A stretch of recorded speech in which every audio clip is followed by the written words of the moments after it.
संस्थान में हुए उत्तर प्रदेश पुलिस के सेट का आज हम डिस्कशन करने जा रहे हैं। जो सेट 10 तारीख को 10 अप्रैल 2023 को हुआ था, उसका डिस्कशन हम लोग आज जीके का डिस्कशन करेंगे। इसमें सामान्य ज्ञान के जो 38 प्रश्न पूछे गए हैं उन्हीं का हम डिस्कशन करने जा रहे हैं। जिसमें पहला प्रश्न है, दक्षिण भारत का मानचेस्टर किसे कहते हैं। ये आप देख पा रहे हैं, सेट हमारे हाथ में है। इसमें पहला प्रश्न पूछा गया है, दक्षिण भारत का मानचेस्टर किसे कहते हैं। तो यहाँ से 3 से 4 प्रश्न बनते हैं मानचेस्टर से संबंधित।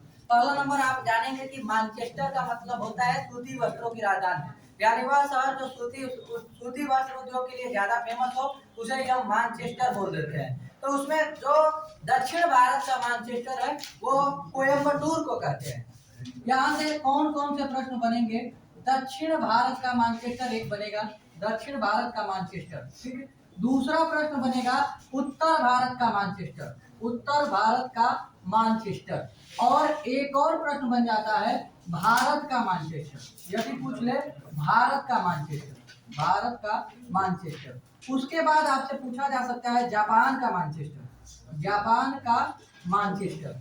उसके बाद आपसे पूछ सकता है चीन का मानचेस्टर, चीन का मानचेस्टर। तो मानचेस्टर से संबंधित कुछ ये प्रश्न है ये जो बार बार पेपर में पूछे जाते हैं। तो इसमें आप याद रखेंगे दक्षिण भारत का मानचेस्टर, यही तो आपके पेपर में पूछा गया था, कोयम्बटूर को कहते हैं। कोयम्बटूर को दक्षिण भारत का मानचेस्टर कर लेंगे। उसके बाद उत्तर भारत का पूछेगा तो कानपुर को कहते हैं, कानपुर को उत्तर भारत का मानचेस्टर कहते हैं। भारत का मानचेस्टर अहमदाबाद को कहते हैं, अहमदाबाद को भारत का मानचेस्टर कहते हैं। यदि आपसे पूछ ले जापान का मानचेस्टर ओसाका को कहते हैं, जापान का मानचेस्टर ओसाका को कहते हैं। और चीन का मानचेस्टर शंघाई को कहते हैं, शंघाई को कहते हैं। यदि आपसे पूछ ले कि भारत का पिट्सबर्ग किसे कहते हैं, भारत का पिट्सबर्ग, भारत का पिट्सबर्ग किसे कहते हैं, तो आप आंसर देंगे जमशेदपुर को, जमशेदपुर जो स्वर्ण रेखा नदी के किनारे है। कभी कभी पेपर में यह भी पूछा गया है कि जमशेदपुर किस नदी के किनारे स्थित है,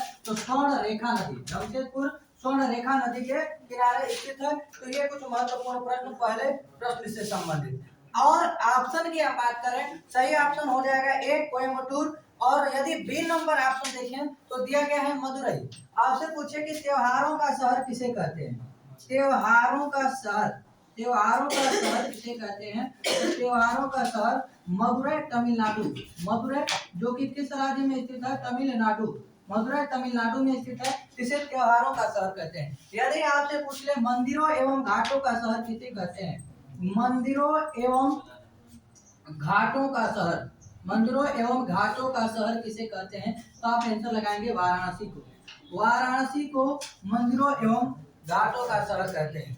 उसके बाद और ऑप्शन देखें, बेंगलुरु ऑप्शन में दिया गया है, बेंगलुरु। तो बेंगलुरु से आप याद रखेंगे भारत की सिलिकॉन वैली किसे कहते हैं, बेंगलुरु से आप याद रखेंगे भारत की सिलिकॉन वैली, भारत की सिलिकॉन वैली किसे कहते हैं, भारत की सिलिकॉन वैली तो बेंगलुरु को कहते हैं, बेंगलुरु, बेंगलुरु। जल्दबाजी में आप गलती नहीं करेंगे, एक तो सिलिकॉन वैली पूछा जाता है और एक साइलेंट वैली पूछा जाता है। तो साइलेंट वैली जो है, साइलेंट वैली ये आपका केरल में है। और साइलेंट वैली से एक और प्रश्न बनता है कि शांत घाटी बचाओ, साइलेंट वैली जिसे हम हिंदी में कहते हैं शांत घाटी बचाओ आंदोलन किसने शुरू किया था, शांत घाटी बचाओ, शांत घाटी बचाओ, ठीक है, शांत घाटी बचाओ आंदोलन, आंदोलन किसने शुरू किया था, शांत घाटी बचाओ आंदोलन किसने शुरू किया था, किसने शुरू किया। तो आपका आंसर क्या हो जाएगा, आपका आंसर हो जाएगा सुगाथा कुमारी, सुगाथा कुमारी ने शुरू किया था, सुगाथा कुमारी। शांत घाटी बचाओ किसने शुरू किया था, सुगाथा कुमारी, ठीक है। तो ये बेंगलुरु से कुछ प्रश्न आप याद रखेंगे। मस्तिष्क अनुसंधान केंद्र, करंट के दृष्टिकोण से हम बात करें, हाल ही में मस्तिष्क रिसर्च सेंटर कहाँ खोला गया है, तब आप आंसर लगाएंगे बेंगलुरु में।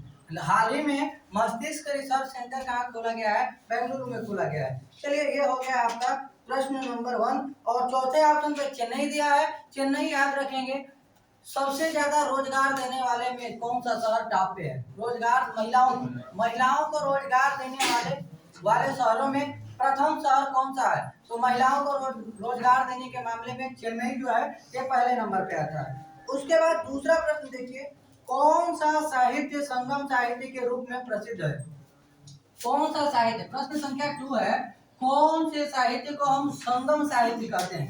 जो तमिल साहित्य है, तमिल साहित्य को ही हम संगम साहित्य के नाम से जानते हैं।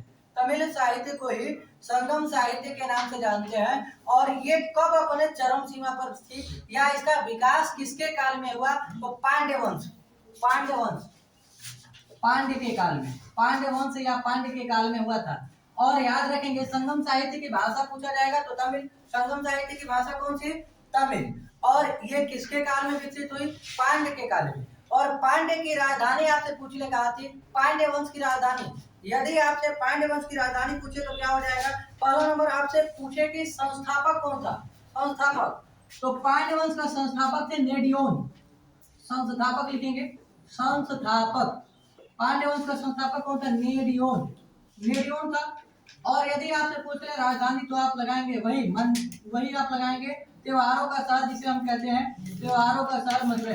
तो इनकी राजधानी थी मदुरै। पांड्य वंश की राजधानी कहाँ थी? मदुरै। तो ये दूसरा सवाल आपका। तीसरा सवाल क्या है? तीसरा सवाल है, प्राचीन भारत के महान व्याकरणविद पतंजलि किसके समकालीन थे? तो सभी को पता है पतंजलि जो थे पुष्यमित्र शुंग के गुरु थे। पुष्यमित्र शुंग। और पहला नंबर आप याद रखेंगे यहाँ से क्या क्या आप याद रखेंगे? शुंग वंश का संस्थापक। शुंग वंश का संस्थापक कौन है? शुंग वंश का संस्थापक तो याद रखेंगे पुष्यमित्र शुंग। उसके बाद आप याद रखेंगे कि इनके गुरु का क्या नाम था? तो इन्हीं के गुरु का नाम था पतंजलि। इनके गुरु का क्या नाम था? पतंजलि। और याद रखेंगे साथ ही साथ 1000 बार पेपर में पूछा गया कि महाभाष्य नामक पुस्तक किसने लिखा है? महाभाष्य के लेखक कौन है? पतंजलि। महाभाष्य के लेखक कौन है? पतंजलि। तो ये हो जाएगा आपका पतंजलि जो थे किसके समकालीन थे? पुष्यमित्र शुंग के समकालीन थे। ठीक है। बाकी ऑप्शन जो दिख रहे हैं आपको, अन्य ऑप्शनों की हम बात करें तो ऑप्शन में आपके दिख रहा है चंद्रगुप्त मौर्य। चंद्रगुप्त मौर्य। तो आपसे पहला ही सवाल पूछा जाएगा कि मौर्य वंश की स्थापना किसने की? मौर्य वंश की स्थापना चंद्रगुप्त मौर्य ने। और इनके किसके मदद से? चाणक्य के। चंद्रगुप्त मौर्य का प्रधानमंत्री कौन था? चाणक्य। और इसी को हम क्या कहते हैं? विष्णुगुप्त या कौटिल्य। इसी का अन्य नाम है विष्णुगुप्त और या इसी को हम कहते हैं कौटिल्य। विष्णुगुप्त या कौटिल्य। तो ध्यान में रखेंगे। दूसरी चीज याद रखेंगे, भारत का प्रथम मुक्तिदाता किसे कहते हैं? भारत का प्रथम मुक्तिदाता तो भारत का प्रथम मुक्तिदाता इसी को कहते हैं। चंद्रगुप्त मौर्य को हमेशा शॉर्ट में सीएम लिख देते हैं। ठीक है, आप समझिएगा, सीएम लिख देते हैं चंद्रगुप्त मौर्य। ठीक है। तो भारत का प्रथम मुक्तिदाता सीएम यानी कि चंद्रगुप्त मौर्य को कहते हैं। आखिर क्यों कहते हैं? तो आपको पता होना चाहिए कि सिकंदर के समय जब सिकंदर भारत से चला गया तो उसके कुछ जो गवर्नर नियुक्त किया था भारत में छोटे छोटे क्षेत्रों को जीतकर, उसमें कुछ गवर्नर जिसे हम क्षत्रप कहा करते हैं, क्षत्रप, और उन क्षत्रपों को मार भगाया था चंद्रगुप्त मौर्य ने भारत के बाद। इसीलिए इसे भारत का प्रथम मुक्तिदाता कहते हैं। उसके बाद एक चीज और याद रखेंगे, चंद्रगुप्त मौर्य का ही अन्य नाम सैंड्रोकोटस और एंड्रोकोटस मिलता है। सैंड्रोकोटस यूनानी इतिहासकारों ने, आप याद रखेंगे, यूनानी इतिहासकार सैंड्रोकोटस और एंड्रोकोटस इन्हें कहा था। याद रखेंगे आप, ये पेपर में कई बार पूछा गया था कि मगध के किस शासक को सैंड्रोकोटस या एंड्रोकोटस के नाम से जाना जाता है? तो आप याद रखेंगे सैंड्रोकोटस और एंड्रोकोटस इसी को कहा गया है, सीएम को कहा गया है, यानी चंद्रगुप्त मौर्य को कहा गया है। साथ ही साथ आप याद रखेंगे किसने कहा था? तो यूनानी इतिहासकारों ने, यूनानी इतिहासकार। ठीक है। उसके बाद विलियम जोन्स, सबसे पहले यदि आपसे पूछ ले कि चंद्रगुप्त मौर्य को सबसे पहले किसने कहा था कि ये चंद्रगुप्त मौर्य है? तो विलियम जोन्स, जिसने एशियाटिक सोसाइटी की स्थापना 1774 में किया था। यहाँ से दो प्रश्न बन जाते हैं। आपसे क्या पूछा जाएगा? एशियाटिक सोसाइटी की स्थापना किसने की? विलियम जोन्स ने 1774 में। और विलियम जोन्स ने ही पहली बार कहा यूनानी इतिहासकारों को, अरे चोट्टा, कि जिसको तुम लोग कह रहे हो कि एंड्रोकोटस और सेंड्रोकोटस है, ये एंड्रोकोटस और सेंड्रोकोटस नहीं है बाड़ो, ये जो है ये अपना चंद्रगुप्त मौर्य है। यानी चंद्रगुप्त मौर्य को सबसे पहले चंद्रगुप्त मौर्य के रूप में पहचान किसने की थी? विलियम जोन्स ने। ये भी प्रश्न कई बार पेपर में पूछा गया है कि चंद्रगुप्त मौर्य की पहली बार पहचान किसके द्वारा की गई थी? तो 1793 में 1793 में विलियम जोन्स ने यह बताया था कि यह सैंड्रोकेटस और एंड्रोकोटस नहीं है, यह अपना चंद्रगुप्त मौर्य है, मौर्य वंश का संस्थापक है, जिसे तुम लोग सैंड्रोकोटस और एंड्रोकोटस बता रहे हैं। ठीक है, चलिए। उसके बाद याद रखेंगे आप कि मुद्रा राक्षस नामक एक पुस्तक है। मुद्रा राक्षस एक पुस्तक है जिसका नाम मुद्रा राक्षस। ठीक है, मुद्रा राक्षस। और मुद्रा राक्षस जो पुस्तक है, इसमें चंद्रगुप्त मौर्य को ब्रिसल क्या कहा गया है? ब्रिसल तथा कुलहीन कहा गया है। ब्रिसल तथा कुलहीन कहा गया है। आपसे पूछा जाएगा पेपर में कि मुद्रा राक्षस पुस्तक में चंद्रगुप्त मौर्य को क्या कहा गया है, तो दो नाम लिखा गया है, ब्रिसल तथा कुलहीन। ब्रिसल तथा कुलहीन। ठीक है, याद रखेंगे। चलिए, उसके बाद आप याद रखेंगे चंद्रगुप्त मौर्य की शादी किसके साथ हुई थी? चंद्रगुप्त मौर्य की शादी जो सेल्यूकस निकेटर की बेटी थी हेलेना। याद रखेंगे। सीएम की शादी सेल्यूकस निकेटर। जनरेटर मत लिख लेना, ये सेल्यूकस निकेटर है। ये सेल्यूकस निकेटर की बेटी जिसका क्या नाम है? हेलेना या इसी का नाम मिलता है। अरे चुप हो जाओ, अंदर हो, चुप हो जाओ। ठीक है, चंद्रगुप्त मौर्य की शादी हेलेना के साथ, हेलेना या इसी का नाम क्या मिलता है? कार्नेलिया के साथ। इसी के हेलेना या कार्नेलिया एक ही नाम है, प्लस दो शादी मत करवा दीजिएगा। हेलेना या कार्नेलिया एक ही नाम है। चंद्रगुप्त मौर्य की शादी हेलेना तथा कार्नेलिया हेलेना या कार्नेलिया के साथ हुआ था। दोनों एक ही नाम है, याद रखेंगे। उसके बाद एक चीज और आप याद रखेंगे, इसे हम प्रथम अंतरराष्ट्रीय विवाह, इसी शादी को हम प्रथम अंतरराष्ट्रीय या पहली विदेशी शादी कहते हैं। विदेश से शादी करने वाला पहला शासक या व्यक्ति, पहला विदेशी शादी इसको बोलते हैं। भारत का प्रथम अंतरराष्ट्रीय विवाह किसे कहते हैं? चंद्रगुप्त मौर्य और हेलेना का विवाह, इसे ही हम भारत का प्रथम अंतरराष्ट्रीय विवाह करते हैं। उसके बाद एक चीज और आप याद रखेंगे चंद्रगुप्त मौर्य के बारे में, एक चीज और याद रखेंगे कि चंद्रगुप्त मौर्य ने उपहार में कितना, इसे उपहार में 500 हाथी मिली थी। कितना? 500 हाथी। और चंद्रगुप्त मौर्य में के दरबार में 6 लाख सैनिक थे। लगभग 6 लाख सैनिक इसके दरबार में थे। प्रश्न इंपॉर्टेंट ये नहीं है कि 6 लाख सैनिक थे, प्रश्न इंपॉर्टेंट ये है कि चंद्रगुप्त मौर्य की 6 लाख सेनाओं को किसने डाकुओं का गिरोह कहा था? तो एक इतिहासकार का नाम लिखा है जस्टिन ने चंद्रगुप्त मौर्य की सेना को, सारी चीजें लिखकर नहीं बताई जा सकती है, कुछ मौखिक रूप से आप श्रवण कौशल से सुनेंगे और ध्यान से कुछ नोट करके याद करेंगे। ठीक है, जस्टिन ने क्या कहा? चंद्रगुप्त मौर्य की 6 लाख सेना को इसने डाकुओं का गिरोह कहा था। तो ये भी बात आप याद रखेंगे। उसके बाद आप अशोक, जो आगे ऑप्शन में आपको दिया है अशोक से याद रखेंगे। अशोक की माता का नाम सुभद्रांगी, जो ज्यादा पूछा जाता है। अशोक की माता का नाम सुभद्रांगी था। उसके बाद याद रखेंगे अशोक जो था मौर्य वंश का शासक है। दूसरा चीज याद रखेंगे कि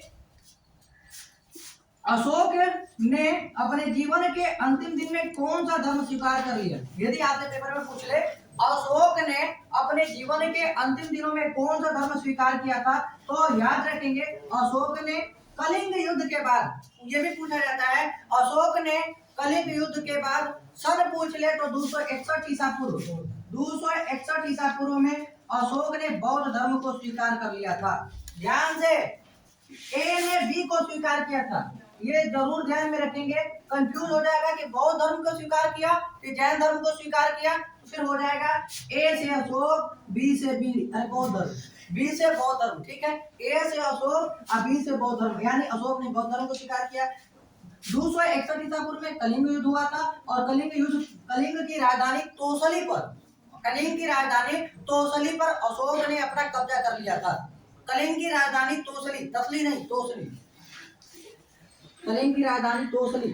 ठीक है, तोसली पर किसने कब्जा कर लिया? अशोक ने कब्जा कर लिया। लेकिन इसमें इतना भयंकर मार लूट खून खान देकर सब इसका जो था मन द्रवित हो गया। उसके बाद इसने कहा अब हम कोई युद्ध नहीं लड़ेंगे और अशोक ने बौद्ध धर्म को स्वीकार कर लिया और अशोक का आखिरी युद्ध यही कलिंग का युद्ध 261 और अपने शासन काल के 8वें वर्ष, ये भी याद रखेंगे, जब इसका शासन काल शुरू हुआ उसके 8वें वर्ष इसने यह युद्ध लड़ा था, ये भी बात आप ध्यान रखेंगे अशोक से। उसके बाद वसुमित्र आपको ऑप्शन में दिख रहा है, चौथी बौद्ध संगीति, 4 तो बौद्ध संगीतियां हुई थी। पहली बौद्ध संगीति, हम शासन काल की बात नहीं कर रहे हैं, हम अध्यक्ष की बात कर रहे हैं, ध्यान से समझिएगा बात को, कोई ध्यान से समझना है, कंप्यूटर समझना है। हम किस शासक का शासन काल था इसकी बात नहीं कर रहे हैं, हम बात कर रहे हैं कि अध्यक्ष कौन था। 4 बौद्ध संगीति हुई थी, चारों बौद्ध संगीतियों के टाइम अध्यक्ष कौन था। तो पहली बौद्ध संगीति में, और पहला जो काम होता है, पहला काम जो होता है बहुत बड़ा काम होता है। पहला काम क्या होता है? बड़ा काम होता है। पहला कोई भी काम को पहले बार करना वो काम बहुत बड़ा होता है, चाहे कोई भी काम हो पहली बार करना बड़ा होता है, इसलिए बड़ा के लिए हम शब्द लेते हैं महा, और महा से बनेगा महाकश्यप। ठीक है, तो प्रथम बौद्ध संगीति के अध्यक्ष कौन थे? अध्यक्ष, शासन काल नहीं, महाकश्यप। दूसरी में थे सभाकामी, दूसरी में थे सभाकामी। ठीक है, अरे पहले बड़ा काम कोई शुरू कर दिया, उसके बाद सब काम करने लगते हैं पीछे से, तो सभाकामी हो गया, सब काम करने लगते हैं पीछे से, सभाकामी। उसके बाद आ गया मोगलीपुत्र। ठीक है, कौन? मोगलीपुत्र। ठीक है, मोगलीपुत्र। और लास्ट यानी कि चतुर्थ बौद्ध संगीति के अध्यक्ष, चतुर्थ बौद्ध संगीति के अध्यक्ष कौन थे? वसुमित्र, जो आपके चौथे ऑप्शन पे दिख रहा है, वसुमित्र। ठीक है, और कमेंट बॉक्स में आपको जवाब देना है कि चतुर्थ बौद्ध संगीति का उपाध्यक्ष कौन था। उपाध्यक्ष पूछा गया, चतुर्थ बौद्ध समिति का उपाध्यक्ष। चलिए अगले सवाल पे चलते हैं। प्रश्न संख्या 4, जंग लगने पर लोहे का भार क्या होता है? याद रखिएगा, हमेशा जंग लगने पर लोहे का भार बढ़ जाता है, नहीं लगाना है आपको, कॉमन सेंस तो लगाना ही नहीं है, रट लेना है कि जंग लगने पर लोहे का भार बढ़ता है, नहीं तो देख के लगेगा कि आपको वो लोहा जंग वाला हो गया, अब उसमें कुछ दम नहीं रह गया है, वो हल्का हो गया, कॉमन सेंस सोचिएगा तो।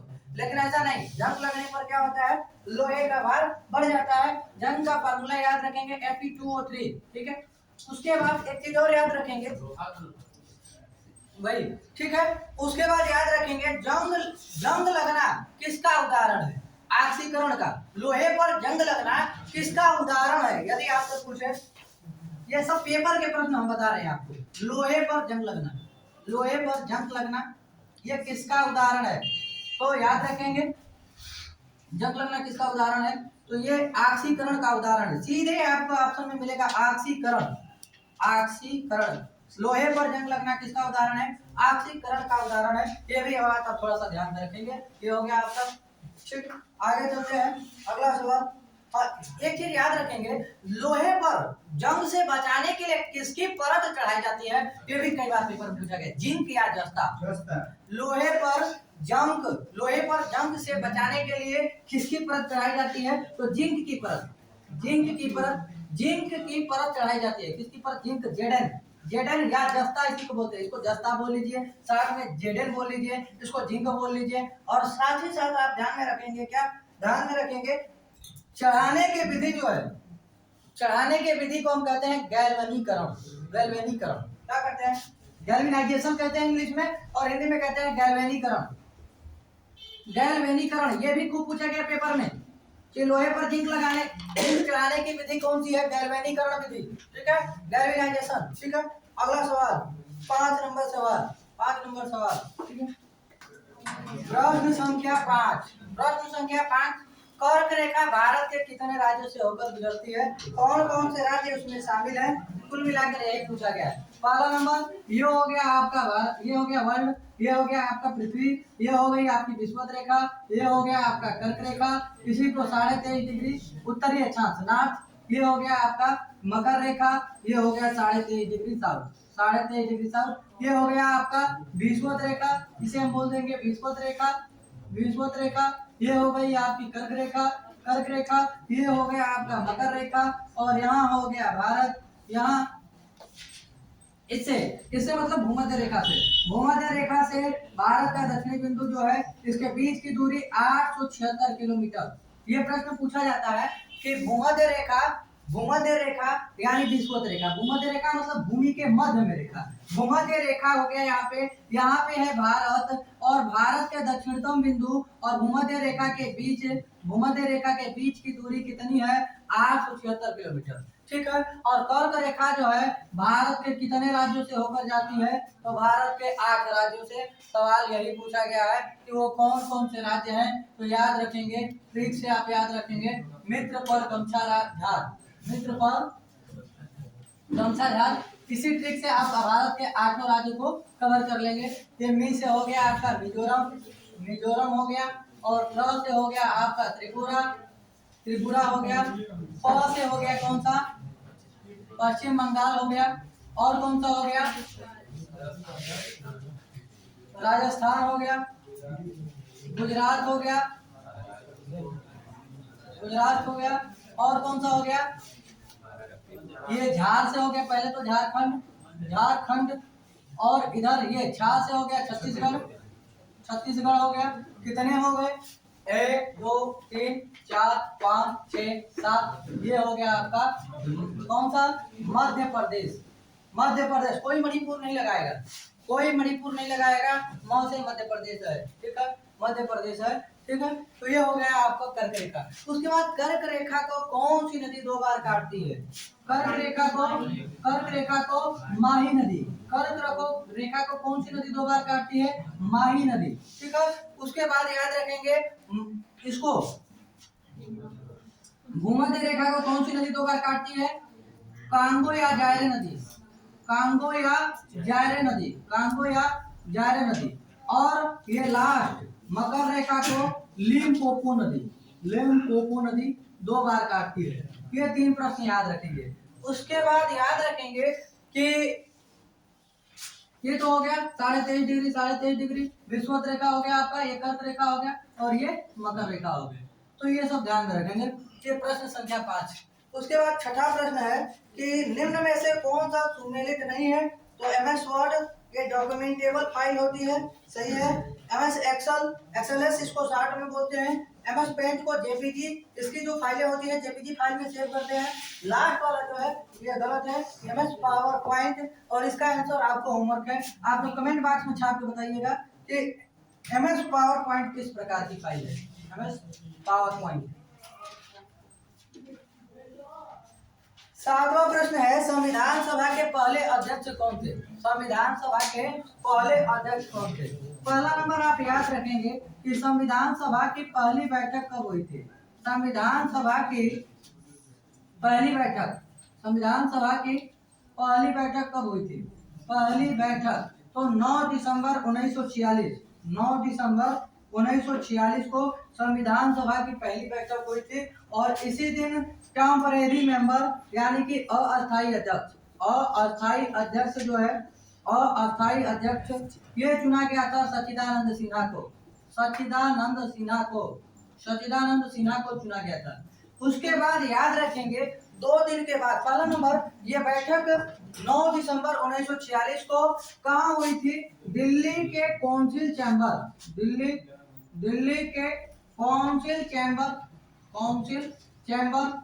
पुस्तकालय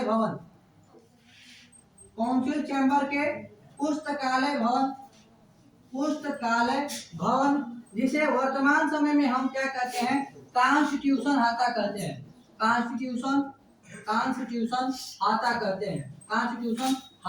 हैं। ध्यान में रखेंगे, संविधान सभा की पहली बैठक दिल्ली के काउंसिल चैम्बर के पुस्तकालय भवन में हुआ था। 11 बजे बैठक हुई थी। और कॉन्स्टिट्यूशन हाता इसी को हम कहते हैं, वर्तमान समय में इसको हम कॉन्स्टिट्यूशन हाता कहते हैं। तो संविधान सभा के पहले अध्यक्ष कौन हो गए? सच्चिदानंद सिन्हा, ये अस्थायी अध्यक्ष थे। 2 दिन बाद पुनः बैठक हुई, यानी संविधान सभा की दूसरी बैठक 11 दिसंबर 1946 को। और यह बैठक 11 दिसंबर को हुई थी। और याद रखेंगे इसमें अस्थायी अध्यक्ष चुना गया। अस्थायी अध्यक्ष जो है राजेंद्र प्रसाद, डॉक्टर राजेंद्र प्रसाद को अस्थायी यानी कि परमानेंट मेंबर परमानेंट अध्यक्ष चुना गया। उसके बाद तीसरी बैठक हुई 13 दिसंबर 1946 को, और इस दिन उद्देशिका या जिसे हम प्रस्तावना कहते हैं, उद्देशिका या प्रस्तावना को प्रस्तुत किया गया। उद्देशिका या प्रस्तावना को प्रस्तुत किया गया किसके द्वारा? पीटी नेहरू के द्वारा। पीटी नेहरू, जवाहरलाल नेहरू के द्वारा पेश किया गया। कौन सा? तो प्रस्तावना को। उसके बाद याद रखेंगे प्रस्तावना किस देश से लिया गया है। यदि आपसे पूछ ले पेपर में कि प्रस्तावना किस देश से लिया गया है, तो आप लगाएंगे आंसर अमेरिका से। प्रस्तावना किस देश से लिया गया है? अमेरिका से। दूसरा प्रश्न पूछ ले कि प्रस्तावना की भाषा किस देश से लिया गया है, तो ऑस्ट्रेलिया से। प्रस्तावना की भाषा ऑस्ट्रेलिया से। ध्यान से समझेंगे, प्रस्तावना जो है, अरे प्रस्तावना अमेरिका से, और प्रस्तावना का जो किस भाषा में है, वो भाषा जो उसका लैंग्वेज है वो ऑस्ट्रेलिया से लिया गया है। दोनों चीज ध्यान में रखेंगे। उसके बाद और क्या सवाल है? संविधान के पहले अध्यक्ष हो गए डॉक्टर सच्चिदानंद सिन्हा, और यदि अस्थायी पूछे संविधान सभा के पहले अस्थायी अध्यक्ष कौन थे? सच्चिदानंद सिन्हा। और अस्थायी अध्यक्ष कौन थे? डॉक्टर राजेंद्र प्रसाद। ठीक है, अरे संयोग से पहला बैठक में डॉक्टर राजेंद्र प्रसाद नहीं पहुंचे थे। ठीक है, दूसरा बैठक में आए सीधे। दूसरा बैठक हुआ 11 दिसंबर को, आए खैनी खाते हुए, मुंह में खैनी दबाए हुए थे। अरे अध्यक्ष इसको कैसे बना दिए? सच्चिदानंद सिन्हा को। हम आ गए हैं, तुरंत अध्यक्ष बनाया गया इसको। ठीक है, डॉक्टर राजेंद्र प्रसाद। भारत के पहले कृषि मंत्री कौन थे? भारत के पहला कृषि मंत्री डॉक्टर राजेंद्र प्रसाद। भारत के पहला कृषि मंत्री भी यही थे, डॉक्टर राजेंद्र प्रसाद। पहला राष्ट्रपति तो थे ही, भारत के प्रथम राष्ट्रपति। उसके बाद याद रखेंगे इनका जन्म जीरादई गांव में। कहा? जीरादई गांव में, बिहार में हुआ था। बिहार से संबंधित हो जाते हैं। एक चीज और याद रखेंगे, राजेंद्र कृषि विश्वविद्यालय कहाँ है? यदि आपसे पूछ ले कि इनके नाम से वो कृषि विश्वविद्यालय है, राजेंद्र कृषि विश्वविद्यालय, कोई बात पेपर में पूछ लिया गया है। राजेंद्र कृषि विश्वविद्यालय यदि आपसे पूछ ले तो ये है आपका पूसा में। पूसा है बिहार में। पूसा बिहार में। जब भी आपसे पूछेगा कि राजेंद्र कृषि विश्वविद्यालय कहाँ स्थित है, पूसा। प्रश्न संख्या 8, देखिए क्या लिखा है कि एक ग्रंथि जिसमें अंतःस्रावी और बहिःस्रावी दोनों कार्य होते हैं। कुल मिलाकर ये प्रश्न जो आया है बायोलॉजी के ग्लैंड्स चैप्टर से आया है। ग्लैंड जिसका मतलब होता है ग्रंथि। ग्लैंड्स को हम क्या कहते हैं? ग्रंथि। तो याद रखेंगे जो ग्लैंड होती हैं वो 3 प्रकार की होती है। ग्लैंड कितने प्रकार की? 3 प्रकार की होती है, जिसमें एक होता है अंतःस्रावी ग्रंथि। थोड़ा देख लेंगे, अंतःस्रावी ग्रंथि। अंतःस्रावी ग्रंथि एक होता है, यहाँ लिख लीजिए नीचे, ग्रंथि, अंतःस्रावी ग्रंथि। एक हो गया आपका बहिर्स्रावी ग्रंथि, बहि से समझ लीजिएगा, बहिर्स्रावी ग्रंथि। बाह्यस्रावी ग्रंथि, बाह्यस्रावी ग्रंथि। और तीसरा होता है जो दोनों का, जिसमें दोनों का लक्षण पाया जाए, तो उसे हम बोल देते हैं मिश्रित ग्रंथि, मिक्स्ड ग्लैंड। इंग्लिश में बोल देते हैं मिश्रित ग्रंथि या मिक्स्ड ग्लैंड बोल देते हैं। तो याद रखेंगे आप, अंतःस्रावी ग्रंथि जो होती है ये हार्मोन का स्राव करती है। डायरेक्ट पेपर में पूछा जाएगा कि कौन सी ग्रंथि हार्मोन स्रावित करती है, तो अंतःस्रावी ग्रंथि हार्मोन स्रावी ग्रंथि। अरे अंत मतलब अंदर, अंदर मतलब होम, होम घर के अंदर होम, और होम से बनेगा हार्मोन। याद कर लीजिए, जब भी डाउट हो जाए, पहला नंबर ये है हार्मोन, ये है बहिःस्रावी ग्रंथि। अंतःस्रावी ग्रंथि और बहिःस्रावी, बहिःस्रावी ग्रंथि जो होती है ये किसका? एंजाइम का स्राव करती है। एंजाइम का, एंजाइम स्रावित होता है। अंतःस्रावी ग्रंथियों से हार्मोन निकलता है, और इससे बहिःस्रावी ग्रंथों से एंजाइम रिलीज होता है। किससे क्या रिलीज होता है ये तो आपको याद रखना है। दूसरा चीज आपको याद रखना है क्या, यदि डाउट हो जाए आपके दिमाग में, तो आप अंत मतलब अंदर, अंदर मतलब घर, और घर मतलब होम, और होम मतलब हार्मोन। ऐसे आप याद रखेंगे कि अंतःस्रावी ग्रंथि हार्मोन रिलीज करती है, और बहिःस्रावी ग्रंथि एंजाइम रिलीज करती है। और मिश्रित जो होती है ये हार्मोन और एंजाइम दोनों रिलीज करती है। और मिक्स्ड ग्लैंड में एक ही ग्लैंड आता है जिसको हम कहते हैं अग्न्याशय। इसे हम क्या कहते हैं? अग्न्याशय कहते हैं। अग्न्याशय, इसे क्या कहते हैं? अग्न्याशय। इंग्लिश में ही इसे हम कह लेते हैं पेनक्रियाज। पेनक्रियाज इंग्लिश में क्या कहते हैं? पेनक्रियाज कह देते हैं, पेनक्रियाज। ठीक है, उसके बाद आप जानेंगे जो इम्पोर्टेंट प्रश्न है, ग्लैंड्स के जो इम्पोर्टेंट प्रश्न है वो हम आपको बता देते हैं। एक प्रश्न पूछा जाता है कि मानव शरीर की सबसे बड़ी ग्रंथि कौन सी है? मानव शरीर की सबसे बड़ी ग्रंथि मानव शरीर की सबसे बड़ी ग्रंथि यकृत, जिसे हम कहते हैं लीवर। और लीवर डे 19 अप्रैल को मनाया जाता है। लीवर डे 19 अप्रैल को मनाया जाता है। मानव शरीर की सबसे बड़ी ग्रंथि यकृत, ये जो है बाह्यस्रावी ग्रंथि है। ये कैसी ग्रंथि है? बाह्यस्रावी ग्रंथि है। तो यदि आपसे पूछ ले कि मानव शरीर की ये तो सबसे बड़ी ग्रंथि होगी, यदि आपसे पूछ ले मानव शरीर की दूसरी सबसे बड़ी ग्रंथि कौन है, सेकेंड नंबर पे किसका नंबर आता है? ठीक है, सेकेंड नंबर पे किसका नंबर आता है? सेकेंड नंबर पे, तो इस सेकेंड नंबर पे आता है अग्न्याशय का। ठीक है, मानव शरीर की बड़ा बड़ा दर्द दे ले है ना, दिख रहा है क्या कि मानव शरीर की सबसे बड़ी ग्रंथि यकृत और मानव शरीर की दूसरी सबसे बड़ी ग्रंथि अग्न्याशय। यदि आपसे पूछ रहे मानव शरीर का सबसे बड़ा अंग, मानव शरीर का सबसे बड़ा अंग आपसे पूछ ले तो हो जाएगा त्वचा। मानव शरीर का सबसे बड़ा अंग त्वचा। और यदि आपसे पूछ ले दूसरा सबसे बड़ा अंग, मानव शरीर का दूसरा बड़ा अंग पूछ ले तो आपका हो जाएगा यकृत। अब यहाँ देखिए यकृत सबसे बड़ा, ग्रंथि में सबसे बड़ा यकृत और दूसरा नंबर पे अंग में आ जाएगा। तो आप ध्यान से चीजों को याद रखेंगे कि मानव शरीर का सबसे बड़ा अंग पूरे शरीर में फैला हुआ है स्किन मतलब त्वचा। शरीर का ऊपरी भाग को हम क्या कहते हैं? त्वचा। यदि और इसी को शरीर के ऊपरी परत को हम एपिडर्मिक कहते हैं, ये भी ध्यान में रखेंगे, एपिडर्मिक कहते हैं। और मानव शरीर का सबसे बड़ा अंग त्वचा, दूसरा सबसे बड़ा अंग यकृत, और मानव शरीर की सबसे बड़ी ग्रंथि यकृत, और मानव शरीर की दूसरी सबसे बड़ी ग्रंथि अग्न्याशय। अब अग्न्याशय तो हो गया मिक्स ग्लैंड में, अग्न्याशय किसमें? मिक्स ग्लैंड, ये हो गया बाह्य में। यदि आपसे एक प्रश्न और बन सकता है कि मानव शरीर का सबसे बड़ी अंतःस्रावी ग्रंथि, कि है तो बाह्य है और मिक्स है। यदि आपसे पूछेगा कि मानव शरीर की सबसे बड़ी अंतःस्रावी ग्रंथि, ध्यान से प्रश्न को सुन लीजिए, लिख नहीं रहा है। मानव शरीर की सबसे बड़ी अंतःस्रावी ग्रंथि है तो बाह्य है मिक्स है, आपको अंत बताना है। तो जब भी आपसे पूछेगा मानव शरीर की सबसे बड़ी अंतःस्रावी ग्रंथि तो उसे हम कहते हैं औटु ग्रंथि।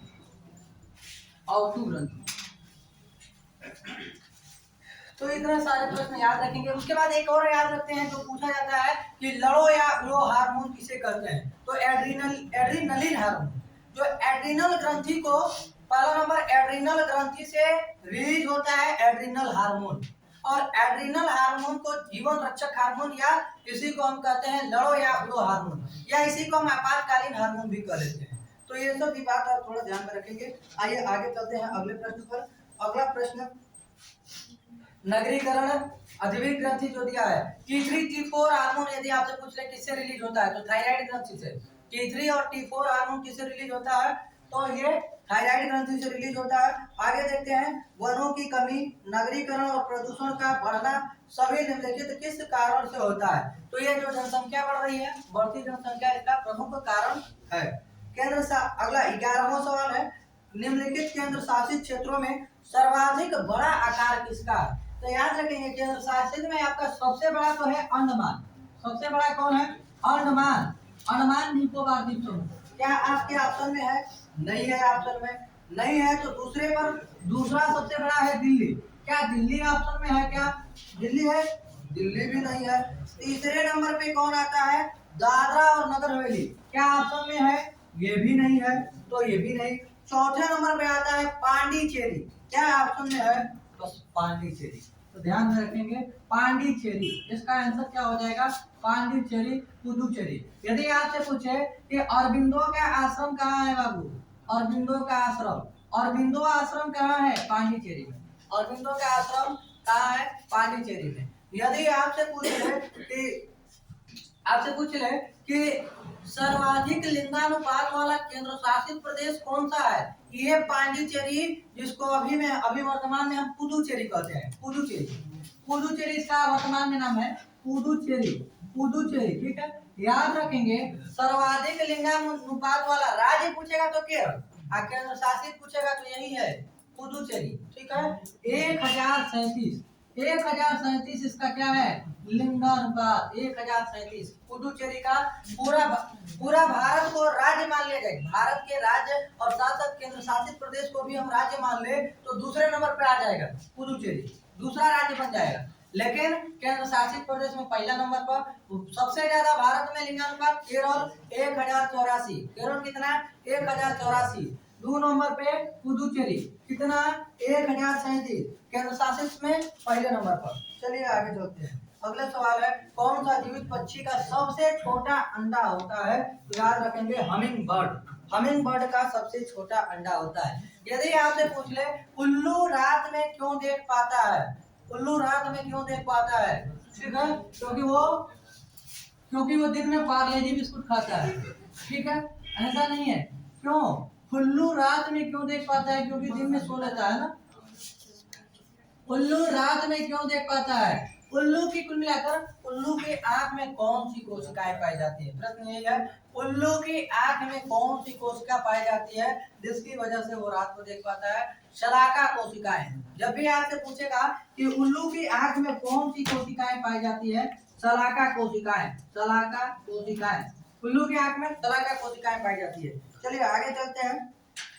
अगला सवाल है बेटी बढ़ाओ बेटी पढ़ाओ। ठीक है, या बेटी बचाओ बेटी पढ़ाओ, यही योजना है। बेटी बचाओ बेटी पढ़ाओ ये योजना जो है पहला नंबर पूछा गया है कि ये किससे संबंधित है? तो याद रखेंगे लिंगानुपात को बढ़ाने के लिए, लिंगानुपात को बढ़ाने के लिए बेटी बचाओ बेटी पढ़ाओ। ठीक है, बेटी बचाओ बेटी पढ़ाओ। ठीक है, बेटी किसी को नहीं चाहिए लेकिन पत्नी सबको चाहिए, है ना।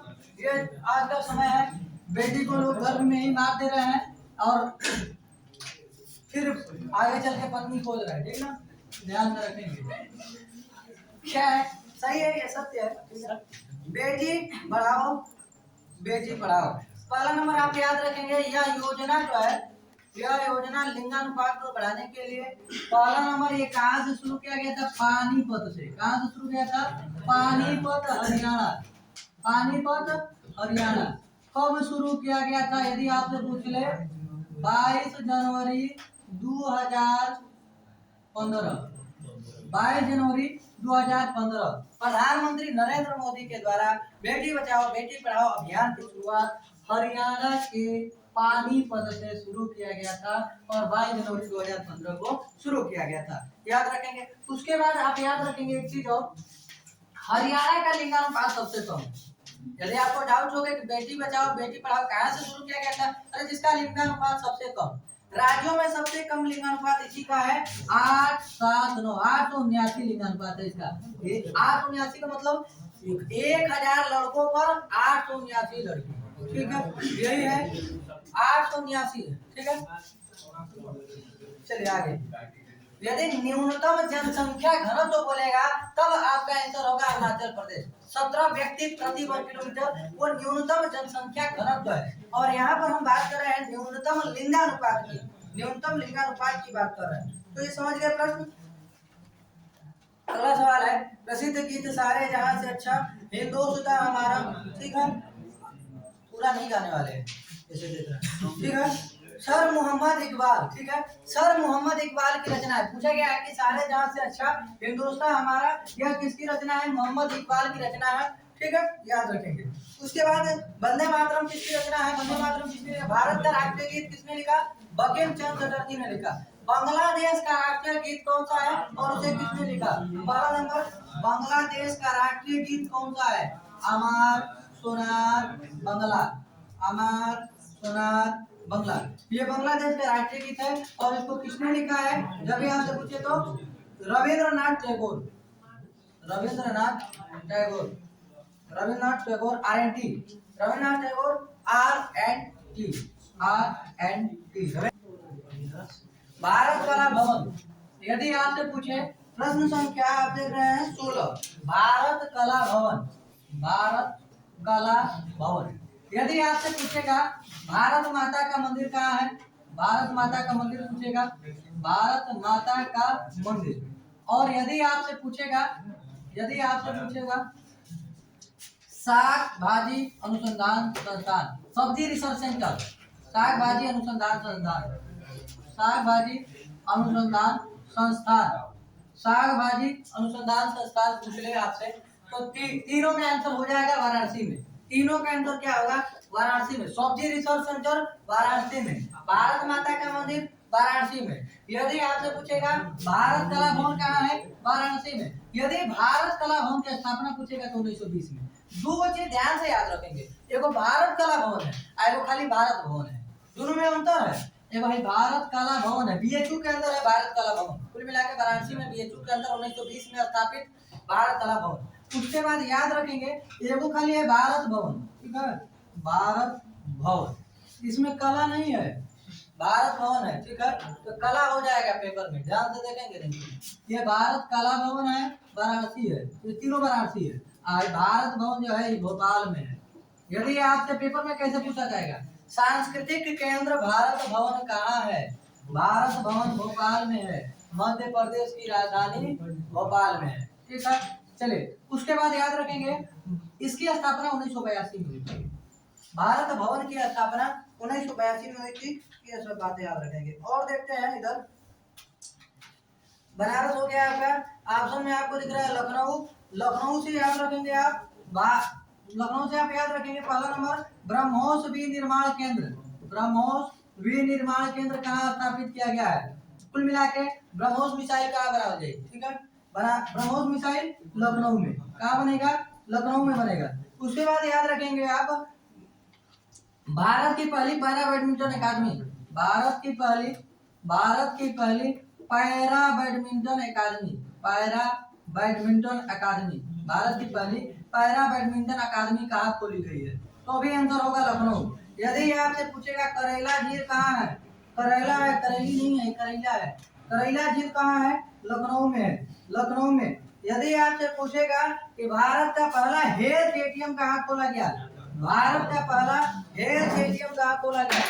भारत का पहला HEALTH, ठीक है, हेल्थ एटीएम, भारत का पहला हेल्थ एटीएम कहाँ खोला गया? लखनऊ में। हेल्थ के जगह पे गोल्ड लगा देगा हैदराबाद में। भारत का पहला गोल्ड एटीएम, एटीएम से 3 प्रश्न बनेंगे। पहला बनेगा भारत का पहला हेल्थ एटीएम लखनऊ में, भारत का पहला गोल्ड एटीएम हैदराबाद में, और एक बनेगा भारत का पहला white level stadium Tata company में। भारत का पहला व्हाइट लेवल स्टेडियम यानी किसी बैंक का एटीएम नहीं है, किसी भी बैंक का एटीएम नहीं है, सादा एटीएम है, तो किसी बैंक का नाम नहीं है, टाटा कंपनी ने स्टार्ट किया है। इतना सब बात आपको याद रखना है इस प्रश्न से। भारत 17 नंबर सवाल है, भारत की सड़क प्रणाली का विश्व में कौन सा स्थान है? तो याद रखेंगे विश्व में भारत की सड़क प्रणाली, कुल मिलाकर सड़कों की कुल लंबाई पूछ रहा है। भारत में सड़क प्रणाली जो भारत की है ये वर्ल्ड में सेकंड नंबर पे आती है। पहले नंबर पे अभी वर्तमान में अमेरिका का हो जाएगा। अमेरिका जो पहले चाइना का हुआ करता था, लेकिन अभी अमेरिका का ही आ रहा है, ठीक है, अमेरिका होना चाहिए, ठीक है। और भारत में सड़क प्रणाली दूसरे नंबर पे। यदि सड़क घनत्व पूछ ले तो याद रखेंगे आपका केवल सड़कों की लंबाई पूछ ले कि सड़कों, भारत में सड़कों की लंबाई सबसे ज्यादा किस राज्य में? तो महाराष्ट्र में। सबसे ज्यादा सड़कों की लंबाई भारत में किस राज्य में है? महाराष्ट्र में, महाराष्ट्र, ठीक है। उसके बाद यदि आपसे पूछ ले सड़क घनत्व मतलब कौन जगह में, कौन क्षेत्रफल में ज्यादा सड़क? गोवा। सड़क घनत्व पूछ ले तो गोवा। और सबसे कम सड़क पूछ ले तो जम्मू कश्मीर में, सबसे कम सड़क पूछ ले तो जम्मू कश्मीर में, ठीक है। चलिए अगला सवाल है, भारत में सिकंदर लोदी का शासन काल तो 1489 से 1517, 1489 से 1517 ये लोधी वंश का शासक है। पहला नंबर किस वंश का शासक है? लोधी वंश का, लोधी वंश का शासक। देखिए बातचीत में कीजिए नहीं तो थप्पड़ फेंक के मारेंगे, ठीक है, याद रखेंगे। लोधी वंश का शासक है कौन? लोधी वंश का शासक है कौन? सिकंदर लोधी। हम बात किसकी कर रहे हैं? सिकंदर लोधी की, सिकंदर लोधी। यदि हम बात करें कि लोधी वंश की स्थापना किसने की? लोधी वंश की स्थापना बहलोल लोधी, लोधी वंश की स्थापना बहलोल लोधी।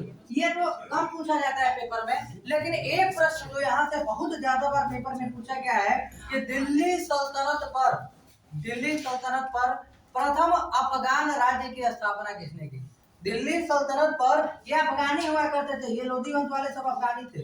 जब भी आपसे पूछेगा कि दिल्ली सल्तनत पर प्रथम अफगानी शासन की स्थापना किसने की, नोट कर लीजिएगा, प्रश्न पूछा जाएगा पेपर में और अवश्य पूछा जाएगा कि दिल्ली सल्तनत पर प्रथम अफगान शासन की स्थापना किसने की? तो बहलोल लोधी ने, बहलोल लोधी ने। और उसके बाद सिकंदर लोधी की हम बात कर लें, ये हो गया इसका शासनकाल 1489 से 1517। उसके बाद एक चीज याद रखेंगे, आगरा शहर की स्थापना, आगरा शहर की स्थापना सिकंदर लोधी ने, सिकंदर लोधी ने 1504 में किया था। उसके बाद याद रखेंगे ताज फेस्टिवल कहाँ मनाया जाता है? आपसे पूछे कि ताज फेस्टिवल कहाँ मनाया जाता है? आगरा में मनाया जाता है। ताज फेस्टिवल कहाँ मनाया जाता है? आगरा में। उसके बाद यदि आपसे पूछ ले इस बार की इसकी थीम क्या थी? विश्व बंधुत्व। ताज फेस्टिवल की इस बार की थीम क्या थी? विश्व बंधुत्व। यदि आपसे पूछ ले कि भूमि माप की पैमाइश, भूमि माप की पैमाइश, भूमि माप की पैमाइश जिसका क्या नाम है? गजे सिकंदरी। गजे सिकंदरी, गजे सिकंदरी को किसने विकसित किया था? गजे सिकंदरी को किसने विकसित किया? भूमि माप की एक पैमाइश है जिसका नाम है गजे सिकंदरी, और गजे सिकंदरी को किसने विकसित किया था? तो यह सिकंदर लोधी ने ही विकसित किया था, सिकंदर लोधी ने। और सबसे ज्यादा पूछा गया प्रश्न है गुलरुखी, गुलरुखी नाम से कविताएं कौन लिखता था? सबसे ज्यादा पेपर में पूछा गया प्रश्न कि निम्न में से कौन गुलरुखी के नाम से कविताएं लिखा करता था? गुलरुखी शीर्षक के साथ कविताएं लिखा करता था। तो याद रखेंगे सिकंदर लोधी गुलरुखी शीर्षक के साथ कविताएं लिखा करता था। चलिए अगला सवाल देखते हैं। अतीत के चलचित्र, याद रखेंगे अतीत के चलचित्र किसकी रचना है? तो सभी को पता है कि अतीत के चलचित्र, अतीत के चलचित्र, अतीत के चलचित्र।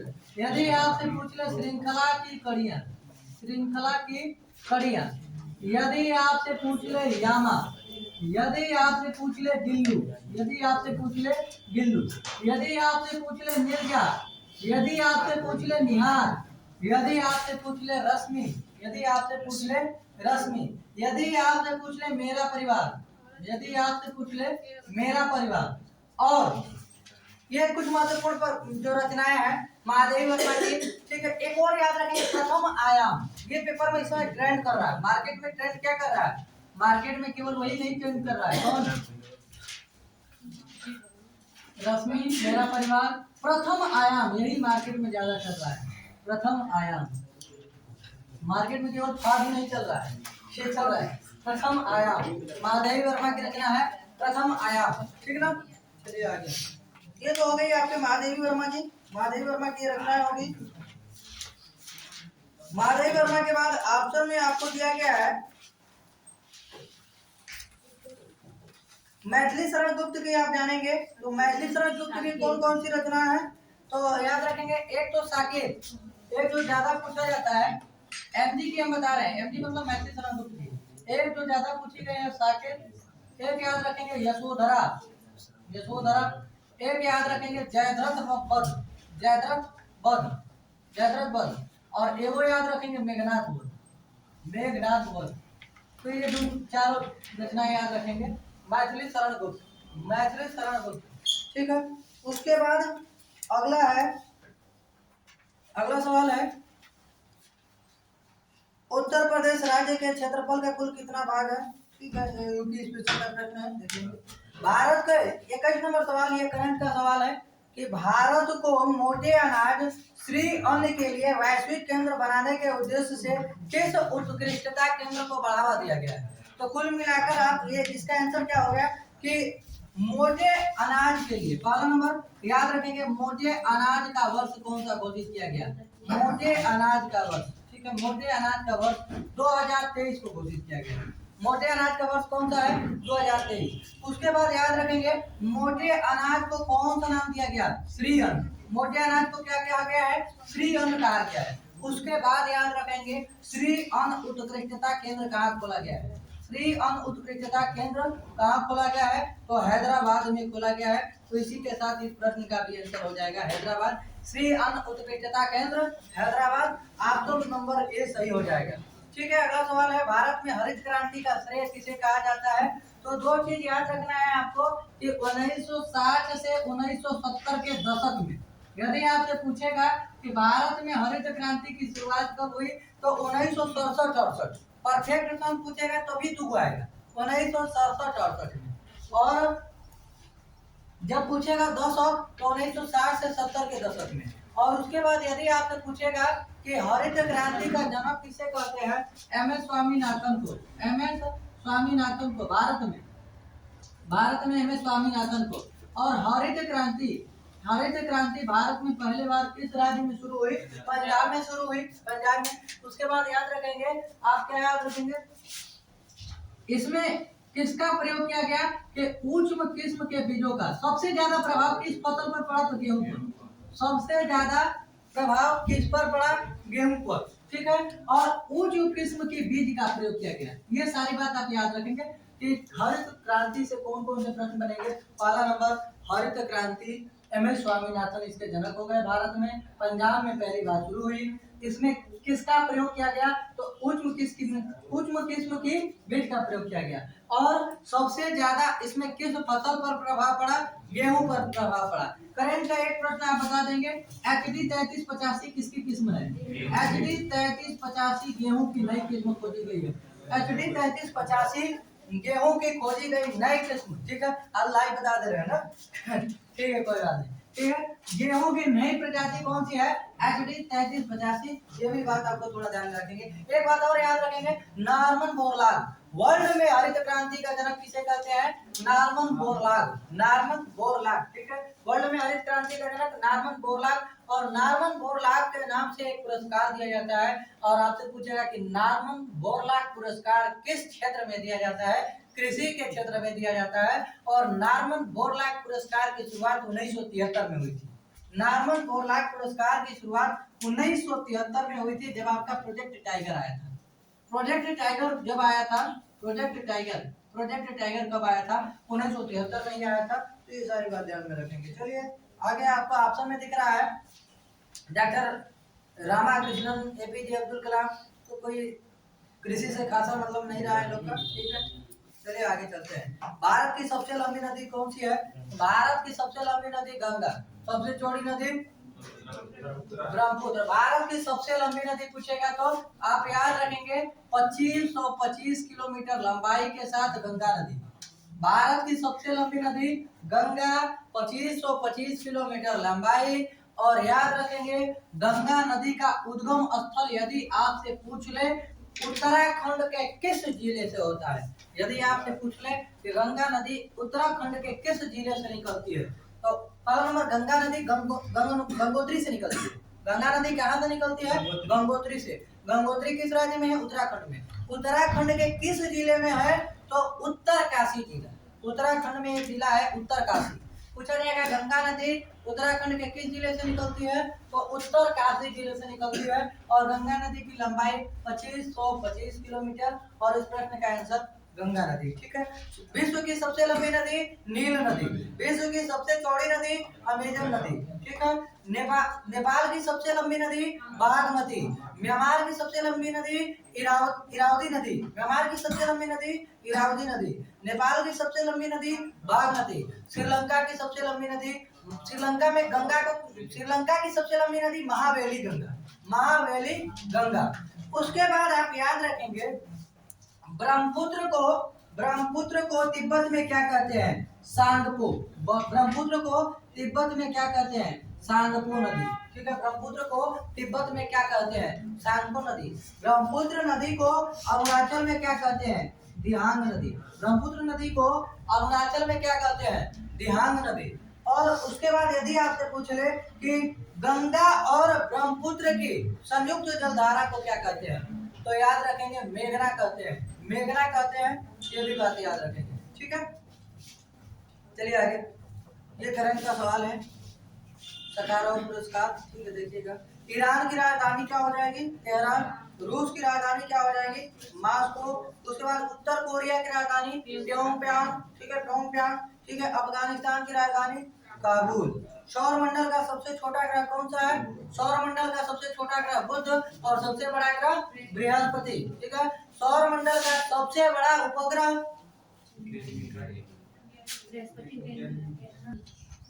सौर मंडल का सबसे छोटा ग्रह बुध हो गया। आप याद रखेंगे पहला नंबर याद रखेंगे क्या? सबसे बड़ा ग्रह, बड़ा पूछेगा तो बृहस्पति, सभी को पता है सौर मंडल का सबसे बड़ा ग्रह बृहस्पति। यदि आपसे पूछेगा छोटा तो बुध। ठीक है, याद रखेंगे। उसके बाद बुध का खासियत क्या है? इसमें चुंबकीय गुण पाए जाते हैं। पूछा जाएगा चुंबकीय गुण किसमें पाए जाते हैं? इसमें पाए जाते हैं बुध पर। चुंबकीय गुण किसमें पाए जाते हैं? बुध में। सबसे कम समय में परिक्रमा 88 दिन में, 88 दिन में परिक्रमा कर लेता है सूर्य की। ठीक है, उसके बाद याद रखेंगे बृहस्पति का सबसे बड़ा उपग्रह, सबसे बड़ा का उपग्रह बृहस्पति। और उसके बाद पूछेगा कि सबसे बड़ा उपग्रह, तो बड़ा उपग्रह पूछेगा तो क्या हो जाएगा? गैनीमेड कहीं लिखा रहता है। ठीक है, गैनीमेड पीले रंग का उपग्रह है, ये बृहस्पति का उपग्रह है। और सबसे छोटा उपग्रह पूछेगा तो डिमोस, सबसे छोटा उपग्रह डिमोस। और डिमोस किसका उपग्रह है? मंगल का। कौन कौन से दो ग्रह है जिनके उपग्रह नहीं है? तो बुध और शुक्र के कोई उपग्रह नहीं है। बुध और शुक्र के कोई उपग्रह नहीं है। उसके बाद यदि आपसे पूछ ले कौन कौन से दो ग्रह हैं जो उल्टा चक्कर लगाते हैं? उल्टा चक्कर तो आप याद रखेंगे यूवी। पृथ्वी कैसा चक्कर लगाती है? पश्चिम से पूरब की ओर। पृथ्वी जो है पश्चिम से पूरब की ओर। और पृथ्वी नहीं, केवल इन दो ग्रहों को छोड़कर, यूवी मतलब यू से हो गया यूरेनस, वी मतलब वीनस, यानी यूरेनस और वीनस को छोड़कर बाकी सभी ग्रह पश्चिम से पूरब की ओर चक्कर लगाते हैं। और यूरेनस और वीनस यही दो ग्रह है जहाँ उल्टा सूर्य भी निकलता है विपरीत दिशा में। और यहाँ पर क्या होता है? यहाँ पर ये चक्कर भी उल्टा लगाते हैं। ये पूरब से पश्चिम की ओर चक्कर लगाते हैं। ठीक है, बाकी चलते हैं अगले सवाल पर। अगला सवाल है किस पूर्व प्रधानमंत्री को शांति पुरुष के नाम से जाना जाता है? किस पूर्व प्रधानमंत्री को शांति पुरुष? तो याद रखेंगे लाल बहादुर शास्त्री को शांति पुरुष के नाम से जाना जाता है।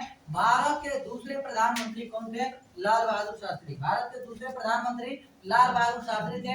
विदेश में मरने वाले पहले प्रधानमंत्री लाल बहादुर शास्त्री। ताशकंद समझौता में कौन गए थे? लाल बहादुर शास्त्री। 1966 में ताशकंद समझौता कब हुआ था? 1966 में। ताशकंद समझौता कब हुआ था? 1966 में, याद रखेंगे। चलिए, लाल बहादुर शास्त्री को हम क्या कर लिए? शांति पुरुष कर देते हैं। ठीक है, उसके बाद याद रखेंगे मरणोपरांत भारत रत्न पाने वाले पहले पुरुष कौन थे? लाल बहादुर शास्त्री। महिला पूछ लेगा तो मरणोपरांत भारत रत्न पाने वाली पहली महिला अरुणा आसफ अली 1997 में। 1997 में। ठीक है, और ऑप्शन हम देखें तो और ऑप्शन में दिया गया है पंडित जवाहरलाल नेहरू। तो जवाहरलाल नेहरू, इनको क्या कहा जाता है? इनको चाचा कहा जाता है। इनको क्या कहा जाता है? प्यार से चाचा कहा जाता है, चाचा। उसके बाद ऑप्शन में दिख रहा है आपको राजीव गांधी। तो राजीव गांधी से आप याद रखेंगे भारत के सबसे युवा प्रधानमंत्री। राजीव गांधी भारत के सबसे युवा प्रधानमंत्री पूछेगा तो राजीव गांधी। इनके जन्म पर भी एक दिवस है, जन्म पर भी एक दिवस मनाया जाता है, मृत्यु पर भी एक दिवस। जन्म पर दिवस मनाया जाता है सद्भावना दिवस। जन्म पर एक दिवस मनाया जाता है सद्भावना दिवस। ठीक है, जन्म पर सद्भावना दिवस मनाते हैं। और सद्भावना दिवस कब मनाते हैं? 20 अगस्त को। सद्भावना दिवस इनके जन्म पर मनाते हैं 20 अगस्त को। और मृत्यु पर मनाते हैं आतंकवाद विरोधी दिवस। आतंकवाद विरोधी दिवस। और आतंकवाद विरोधी दिवस कब मनाते हैं? 21 मई को मनाते हैं। 21 मई को, माई करके मर गए। 21 मई को आतंकवाद विरोधी दिवस। ठीक है, आतंकवाद विरोधी दिवस मनाते हैं 21 मई को। अगला सवाल, चौधरी चरण सिंह, याद रखिएगा इनके जन्मदिन पर किसान दिवस मनाते हैं 23 दिसंबर को। 23 दिसंबर को कौन सा दिवस? 23 दिसंबर को चौधरी चरण सिंह, CCS, चौधरी चरण सिंह का जन्मदिन 23 दिसंबर, इसीलिए 23 दिसंबर को मनाते हैं किसान दिवस। किसान दिवस, किसानों का देश यदि आपसे पूछ ले, गलती से फ्रांस, गलती से इंडिया मत लगाइएगा, ठीक है, फ्रांस ही लगाना है आपको, ठीक है। किसानों का देश फ्रांस को कहते हैं, भारत को नहीं कहते। भारत को कृषि प्रधान देश कहते हैं, लेकिन किसानों का देश नहीं कहते हैं। किसानों का देश फ्रांस ही आपको आंसर में लगाना है। किसानों का देश, किसानों का देश फ्रांस को कहते हैं, किसानों का देश फ्रांस को कहते हैं। अगला सवाल है, विश्व में चावल उत्पादन में भारत दूसरे नंबर पे है, पहले नंबर पे चाइना, पहले पर चाइना, दूसरे में भारत चावल उत्पादन में, ठीक है। जूट उत्पादन में बताइए कौन सा राज्य शीर्ष पे है? जूट उत्पादन पश्चिम बंगाल। सब्जी उत्पादन में उत्तर प्रदेश, सब्जी और दूध में उत्तर प्रदेश, राज्य की हम बात कर रहे हैं, ठीक है। सब्जी उत्पादन में कौन है? उत्तर प्रदेश। अभी हाल ही में वेस्ट बंगाल को पीछे छोड़ के बना है, ठीक है। उसके बाद आप देखेंगे अगला सवाल, अगला सवाल है, हाँ एक चीज और याद रखेंगे, चावल रिसर्च सेंटर, अंतर्राष्ट्रीय वाला भी और भारत वाला भी। एक है अंतर्राष्ट्रीय चावल अनुसंधान केंद्र, अंतर्राष्ट्रीय चावल अनुसंधान केंद्र, अंतर्राष्ट्रीय चावल अनुसंधान केंद्र। तो ये है आपका मनीला में, मनीला जो कि फिलीपींस की राजधानी है, मनीला फिलीपींस की राजधानी है, और फिलीपींस की मुद्रा है पीसो, फिलीपींस की मुद्रा है पीसो, ठीक है। और यदि आपसे पूछ रहे खाली चावल, बस खाली चावल मतलब अंतर्राष्ट्रीय आगे नहीं लगा, ठीक है, चावल अनुसंधान केंद्र या राष्ट्रीय चावल अनुसंधान केंद्र, तब आपका आंसर होगा कटक उड़ीसा, कटक उड़ीसा, कटक उड़ीसा, कटक उड़ीसा, ठीक है। चलिए अगला सवाल है, 2060 तक शुद्ध शून्य ग्रीन हाउस गैस उत्सर्जन का स्तर प्राप्त करने की घोषणा किस देश ने किया है? सऊदी अरब और चाइना दोनों। चाइना ऑप्शन में तो नहीं है, चाइना नहीं है, चाइना रहता तो वो भी सही होता है। 2060 तक शून्य कार्बन उत्सर्जन बन जाएगा। कुल मिला के काप 26 की बैठक, काप मतलब कॉन्फ्रेंस ऑफ पार्टी, पहला नंबर COP, COP जिसे हम कहते हैं conference of party, conference of party, conference of party, इसकी 26वीं बैठक, काप 26 की बैठक ग्लासगो में हुई थी, और ग्लासगो में ही सभी देश शपथ लिए हैं कि हम कार्बन मुक्त देश बनेंगे। कब तक बनेंगे? अपनी क्षमता के अनुसार लोगों ने शपथ लिया कि हम 2060 तक कार्बन मुक्त हो जाएंगे, हम 2070 तक कार्बन मुक्त हो जाएंगे। तो उसमें याद रखेंगे सऊदी अरब और चाइना दोनों ने कहा है कि हम 2060 तक कार्बन मुक्त हो जाएंगे। तो आपसे पूछा जाएगा कि चाइना कार्बन मुक्त कब होगा? 2060 में। यदि आपसे पूछेगा कि सऊदी अरब कार्बन मुक्त कब होगा, तो 2060 में, ठीक है। और भारत कार्बन मुक्त कब होगा? 2070 में। भारत कार्बन मुक्त कब होगा? 2070। लक्ष्य रखा है, लक्ष्य रखा है, मुक्त होगा नहीं होगा वो आगे 70 में पता चलेगा, रहेंगे सभी लोग तो, ठीक है। लेकिन अभी आपको याद रखना है कि लक्ष्य कब तक का है? 2070 तक का। लेकिन एक प्रश्न और यहाँ बन गया, एक और प्रश्न ये बन गया कि जो आपका राज्य है महाराष्ट्र, महाराष्ट्र बोल दिया कि भारत होगा 2070 में, लेकिन हम तो होंगे 2050 में। आपसे पूछा जाएगा कि महाराष्ट्र कार्बन मुक्त कब होगा, तो महाराष्ट्र ने घोषणा कर दिया कि हम 2050 में कार्बन मुक्त हो जाएंगे, ठीक है। 2070 में भारत, चाइना 2060 में, महाराष्ट्र 2050 में। और एक चीज और याद रखिएगा, जो पेट्रोल है आपका, पेट्रोल में इसी के तहत 20% एथेनॉल मिलाने का लक्ष्य रखा गया है। 2025-26 तक, 2025-26 तक पेट्रोल में 20% एथेनॉल मिलाया जाएगा, ताकि प्रदूषण में कमी हो। प्रदूषण को कम करने के लिए पेट्रोल में क्या मिलाया जाएगा? एथेनॉल मिलाया जाएगा। कब तक लक्ष्य रखा गया है? 2025-26 तक लक्ष्य रखा गया है कि पेट्रोल में कितना? 20%। 100 लीटर पेट्रोल है तो उसमें 20 लीटर क्या हो जाएगा? एथेनॉल हो जाएगा, ठीक है। ये भी बात आप ध्यान में रखिए।